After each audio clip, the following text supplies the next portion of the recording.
Welcome and congratulations, class, to what will be the last official math um, problem set that you will do in first grade. All right. Next week on the 18th and 19th, there may be an activity or two to do, but this will be the last official problem set. All right. And so, wonderful job. Proud of you this year in math.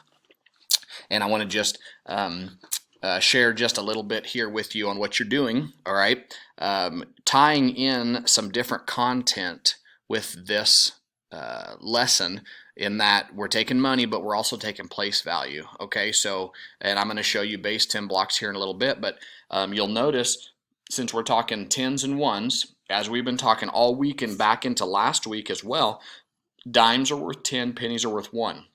And so those exclusively are what we're going to be working with this week, dimes and pennies. And as I scroll through both sides of the problem set, you'll see that's all it is, dimes and pennies. And it's hard to see the copper color of the pennies, but that's why we got to trust on knowing that Abraham Lincoln's on the front and the Lincoln Memorial's on the back. Okay, so really identifying those.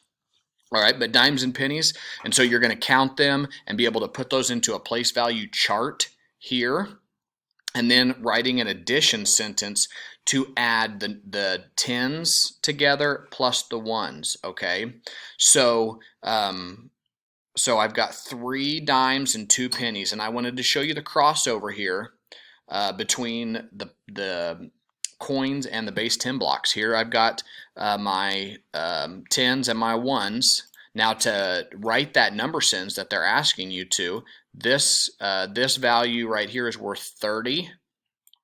All right, and my ones, I have 2 of those.